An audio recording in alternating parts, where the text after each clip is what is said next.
एवं छात्राओं, मैथिली शरण गुप्त जी की काव्य रचना गीत के जो आपके कक्षा 12 के कोर्स में शीर्षक में जितनी पंक्तियां हैं उनमें से अंतिम पंक्तियां जो बची हैं शेष, उसे इस वीडियो के माध्यम से देखें, सुने और हिंदी पद्य की नोट्स में लिखें। क्या हैं पंक्तियां? यही आता है इस मन में, छोड़ धाम धन जाकर मैं भी रहूं उसी वन में। प्रिय के व्रत में विघ्न न डालूं, रहूं निकट भी दूर। व्यथा रहे पर साथ साथ ही समाधान भरपूर। हर्ष डूबा हो रोदन में, यही आता है इस मन में। बीच बीच में उन्हें देख लूं मैं झुरमुट की ओट। जब वे निकल जाएं तब लेटूं उसी धूल में लोट। रहे रत वे निज साधन में, यही आता है इस मन में। जाती जाती गाती गाती कह जाऊं यह बात। धन के पीछे जन जगती में उचित नहीं उत्पात। प्रेम की ही जय जीवन में, यही आता है इस मन में। ये पंक्तियाँ हैं, ये पंक्तियाँ हैं, इनकी व्याख्या जो है सुने और समझें। यही आता, इसमें प्रसंग क्या है तो हेडिंग डालें प्रसंग और लिखें। उर्मिला को अपने प्रिय का विरह असह्य होता है। वह उनकी समीपता पाने के लिए अत्यधिक व्याकुल हैं। इन पंक्तियों में उर्मिला की इसी पीड़ा का वर्णन हुआ है। उर्मिला कहती हैं यही आता है इस मन में। उर्मिला कहती हैं कि, व्याख्या हेडिंग डालें और लिखें। उर्मिला जी कहती हैं कि मेरे मन में बार बार यही इच्छा जागृत होती है कि छोड़ धाम धन जाकर मैं भी रहूं उसी वन में। कि मैं यह सब धन धाम अर्थात राजमहल और उसके संपूर्ण वैभव को त्याग कर उसी प्रकार वन में जाकर रहने लगूं जिस प्रकार मेरे प्रियतम वन में रहते हैं। प्रिय के व्रत में विघ्न न डालूं, प्रिय के व्रत में विघ्न न डालूं, रहूं निकट भी दूर। और इसी के साथ उर्मिला जी कहती हैं कि मैं अपने प्रिय, अपने पति लक्ष्मण जी के व्रत में बाधक भी नहीं बनना चाहती, इसलिए मैं उनके निकट रहते हुए भी उनसे दूर ही रहूंगी। व्यथा रहे पर साथ साथ ही समाधान भरपूर। मेरी ये विरह व्यथा यथावत बनी रहे, परंतु साथ ही साथ उसका भरपूर समाधान भी होता रहे। तात्पर्य यह है कि मैं शारीरिक रूप से उनसे दूर रहूं, किंतु बीच बीच में उनके दर्शन करके अपनी विरह व्यथा को दूर भी करती रहूं। हर्ष डूबा हो रोदन में, यही आता है इस मन में। मेरे मन में यही आता है कि मैं अपने प्रिय के दर्शन करके आनंदित होती रहूं और उनसे प्रत्यक्ष न मिल पाने के कारण निरंतर विलाप भी करती रहूं। बीच बीच में उन्हें देख लूं मैं झुरमुट की ओट। उर्मिला कहती हैं कि वन में अपने प्रियतम के समीप रहते हुए मैं बीच बीच, ओट माने क्या होता है छिपकर, बीच बीच में थोड़ी थोड़ी देर बाद झुरमुट की ओट से अपने प्रियतम को देखती रहूं।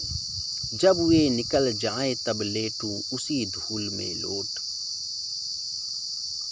जब वे मेरे सामने से निकल जाएं तो मैं उस मार्ग की धूल में लोटती हुई लेटी रहूं। रहे रतो निज साधन में। इस प्रकार मेरे प्रियतम निरंतर अपनी साधना में लगे रहें, अर्थात अपने बड़े भाई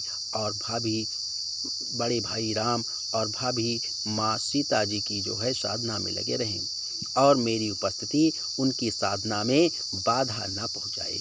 जाती जाती गाती गाती कह जाऊं यह बात।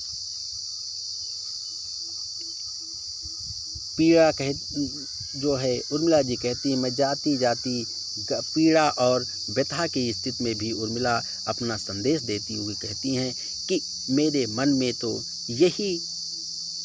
यही आता है कि मैं गाते गाते और जाते जाते यही बात कह जाऊं कि धन के पीछे जन जगती में उचित नहीं उत्पात।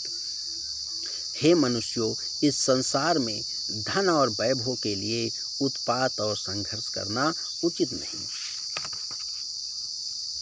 प्रेम की ही जय जीवन में, इस जीवन में प्रेम की ही विजय होती है, धन की नहीं। यही आता है इस मन में। उर्मिला कहती हैं कि मेरे मन में यही आता है। इस प्रकार इस संपूर्ण पंक्तियों की जो है व्याख्या हमने बता दी। इस प्रकार मैथिली शरण गुप्त जी के इस गीत शीर्षक का व्याख्या पूर्ण हो चुका है। इसे अपने हिंदी पद्य की नोट्स में लिखें और याद करें। अब इसमें लिखिए प्रश्न का, इन पंक्तियों में लिखिए, शुरुआत में लिखिए, यही आता है इस मन में dash dash dash dash dash dash, प्रेम की ही जय जीवन में, यही आता है इस मन में। तो इसमें जो है लिखिए प्रश्न नंबर 1, पद्यांश के पाठ और कवि का नाम लिखिए। तो पद्यांश का जो पाठ है वो क्या है, तो लिखिए उत्तर नंबर का, प्रस्तुत पद्यांश भारतीय संस्कृत के अनन्य पुजारी और राष्ट्र कवि मैथिली शरण गुप्त द्वारा लिखित महाकाव्य साकेत के 8वें सर्ग से हमारी हिंदी की पाठ्य पुस्तक के काव्य भाग में संकलित गीत शीर्षक से उद्धृत है। प्रश्न खा लिखें, रेखांकित अंश की व्याख्या कीजिए। तो रेखांकित अंश की व्याख्या के लिए इस संपूर्ण वीडियो को देखकर इसके जो व्याख्या हमने बताई है उस व्याख्या से रेखांकित अंश की व्याख्या स्वयं लिखें। प्रश्न का, उर्मिला के मन में बार बार क्या इच्छा जागृत हो रही है, तो इस प्रश्न का उत्तर लिखिए। उर्मिला के मन में बार बार यही इच्छा जागृत हो रही है कि मैं यह सब धन धाम अर्थात राजमहल और उसके संपूर्ण वैभव को त्याग कर उसी प्रकार वन में जाकर रहने लगूं जिस प्रकार मेरे प्रियतम वन में रहते हैं। अगला प्रश्न, धन के पीछे जन जगती में उचित नहीं उत्पात, इस पंक्ति का भाव स्पष्ट कीजिए। तो उत्तर, धन के पीछे जन जगती में उचित नहीं उत्पात, इस पंक्ति का भाव ये है कि सारा संसार धन के लिए भांति भांति के उत्पात करता रहता है और धन के लिए संबंधों और भावनाओं की महत्ता को भी भुला देता है, लेकिन ऐसा करना उचित नहीं है। अगला प्रश्न लिखिए, अंतिम अंगा, अंत में उर्मिला मनुष्यों को क्या संदेश देती है, तो उत्तर, अंत में उर्मिला मनुष्यों को संदेश देती हुई कहती है कि हे मनुष्यों, इस संसार में धन और वैभव के लिए उत्पात और संघर्ष करना उचित नहीं है। इस जीवन में प्रेम की ही विजय होती है, धन की नहीं। तो प्रिय छात्र एवं छात्राओं, इस पद और इस पद पर आधारित प्रश्नोत्तरों को आप सभी ने इस वीडियो के माध्यम से देखा और पढ़ा। इसे सभी छात्र एवं छात्राएं अपने हिंदी पद्य की नोट में लिखें और याद करें। धन्यवाद।